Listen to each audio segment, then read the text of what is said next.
It's Friday! Woot woot! Fridays are always a reason to celebrate, but isn't it especially true in the summer? Maybe not as true for those of you who live in the South, where you have really hot days and then really nice days when those of us in the tundra are freezing our tails off.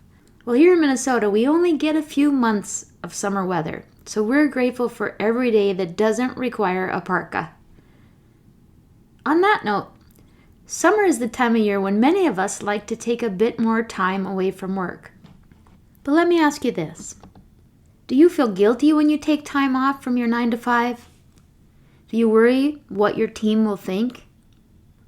Do you worry about how much work will be waiting when you get back? I know what that is like. But today we are going to cover that stinky nonsense in some of God's wonderfully fragrant and life-giving truth. Before I get too far into the episode though, I wanted to share some exciting news with you. Over the past year, God has really been working in my life. I'm doing things I never would have guessed I would be doing. He is challenging and growing me in more ways than I can count. In addition to launching this show, He also planted a seed in my heart to seek certification in Christian life coaching. Now, I've been coaching and mentoring people for over 16 years as a leader, but this is something that is completely different. Christian life coaching is all about seeking God's will for our lives and partnering with the Holy Spirit to take actionable steps toward positive growth and transformational change. The certification process was such an amazing experience, and I can proudly say that I am now a certified Christian life coach. I truly feel called to help women become fueled by God's grace and free from people-pleasing, so that they can create more time for the things that matter most. I want to share in the victory He has shown me. If you want to see Spirit-led change in your life, head over to gracefilledleader.com to check out my services. I am so excited to see what God has in store for your life. Welcome to the Grace-Filled Leader Podcast. Do you want better work-life balance? Do you get stuck in patterns of perfectionism and people-pleasing? Have you always been an overachiever, but never really feel good enough, no matter how much outward success you achieve? Hi, I'm Tanya, a wife, mom, leader, Christian life coach, and Jesus lover. For most of my life, I tried to find worthiness through achievement, but no matter how hard I worked or how much I achieved, I never felt like I was enough. I was left burned out, empty, and exhausted. I had no time or energy for myself or my family. I needed balance. I needed peace. I finally started to live like an unconditionally loved daughter of the King, saved by grace. This faith-led podcast will teach you self-care routines and practical leadership strategies to help you navigate life and leadership. If you're ready to stop people-pleasing and start living and leading God's way, this podcast is for you. Unbutton your blazers and roll up your sleeves, sister friends. It's time to get after it.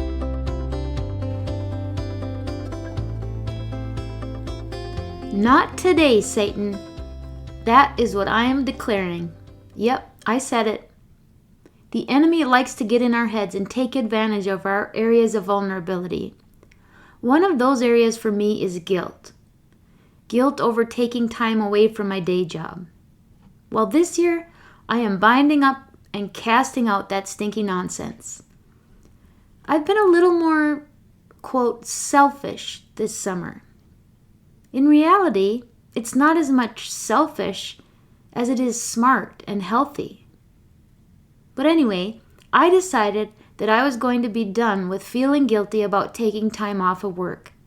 And when I say work, I mean my day job, my 9 to 5 leadership role. For decades, I allowed that stinky thinking rob me and my family of time spent together. But more often, even if together, time spent in which I was able to be present.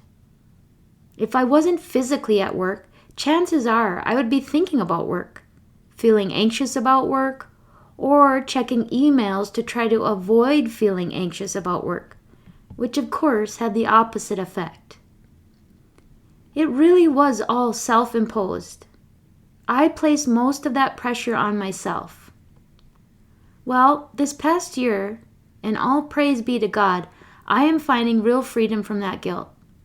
I decided I was going to take more time away. I took a week off in June, and now I just finished taking a week off in July. In the past, even if I had taken time off, I would have felt compelled to use it to do work around the house or other projects that I don't otherwise get time for. Well, not this year. For the first time, I spent both of those weeks at our lake cabin. 1 week in June was almost completely spent alone, and this past week was spent with my family. Both were fantastic. I loved my time alone in June, as it allowed me a few days to really focus on building this side gig of mine, while also taking each day as it came. This past week, I didn't accomplish as much as I had intended in regards to the podcast and coaching, but I had the blessing of having several days with my kids. That is something that is becoming a rarer commodity as they're in their 20s and busy with their own lives. As the week started to come to an end, I started to have some guilt and self-sabotaging thoughts try to sneak in. But I stopped and thought, no, not today, Satan. This week was exactly as it was meant to be. If I had worked more, it would have meant less time with the kids and less time just getting recharged through some rest. The enemy also likes to sneak in with the Sunday scaries. You know, that nauseous feeling you get the day before returning back to work? Well, when it sneaks in, I'm just calling it out for what it is and rejecting it in the name of Jesus. I am not going to let the enemy rob me of joy like I have so many times in the past. The boundaries and systems I've implemented, with God's help of course, have really allowed me to just shut the door on that guilt and anxiety. I know I will have work waiting for me, but worrying about it isn't going to change that. And I have a process now to prioritize and get through the work. I'm going to focus on the gratitude I have for having had the blessing of time away for myself and with my family. The truth is, it will make me a better leader. It will help me to pour from a cup that is full rather than one that is empty. I mean, what exactly was I accomplishing before by being some kind of martyr around my time? I thought it would help people trust and respect me more because it shows I'm a hard worker and committed to my role. Now, there's a point to which that is true. There are certainly people that tend toward the side of taking advantage of flexibilities that come with administrative roles instead, which can result in a perceived lack of presence and commitment. I am not advocating for that approach at all. I firmly believe it is important to work with integrity, keep your commitments, and be thorough in your work. But when you go overboard to the point that you rarely allow yourself the freedom to be away in body and in mind, at some point you are doing a disservice to those you lead. First of all, you are not being a role model for healthy boundaries and for healthy work-life integration. And I'm sorry to tell you, from personal experience, if you are subconsciously counting on an equal return on that investment, that others will be willing to make a similar level of self-sacrifice if you were to ask or expect it of them, you might be sorely disappointed. And if you dig deep enough to find that a motive such as that exists for you, I would challenge you to consider where that comes from. Are you doing what you're doing out of self-promotion, approval seeking, or as a sort of currency to be exchanged at some point? You may eventually find yourself coming up empty if your purpose for serving is not grounded in actual service that comes from a place of being filled with grace, such that your cup is full and spilling over and allowing you to serve and be grace-giving. It is important that you take time to fill your own cup with the goodness of God and His gift of rest. Don't feel guilty for doing that. Commit to doing good work, but with that comes time of rest and recovery so that you can give it your best, so that your yeses can be your best yeses.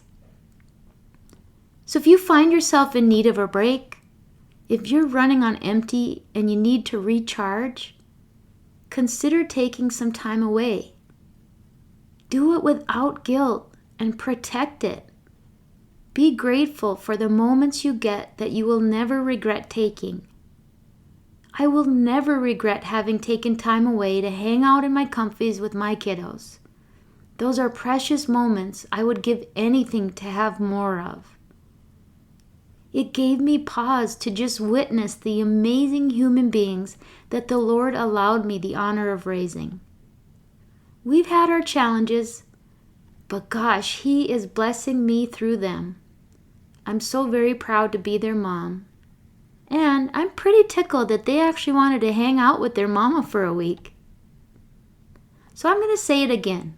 If you feel guilty for taking time away from work, reject that line of thinking as the enemy taking advantage of your vulnerabilities. Just take Jesus' words from Matthew 16:23, when, without knowing it, Peter was speaking for Satan, and Jesus said, "Get behind me, Satan. You are a hindrance to me, for you are not setting your mind on the things of God, but on the things of man." And with that, I'm going to end by wishing you a grace and faith-filled Friday. Toodles, my friends. I pray this episode blessed you, spoke to you, or encouraged you in some way. If so, please share it with a friend and head on over to Apple Podcasts to leave me a review. That's the only way for me to know if you're enjoying the show. Nothing blesses me more than to hear from you. Also, come on over to our free Facebook community. This is a great place for us to support one another on our faith and leadership journeys. You can find the link to the group in the show notes or go to gracefilledleader.com/community. If you have questions or content ideas for the show, please send me a message on SpeakPipe or via email. Go to gracefilledleader.com/contact and leave a written or voice recorded message. I would love to know how I can best serve you on the podcast. Now to Him who can do immeasurably more than we can ask or imagine, according to His power that is at work within us. Ephesians 3, verse 20. Until next time, my friends, God bless.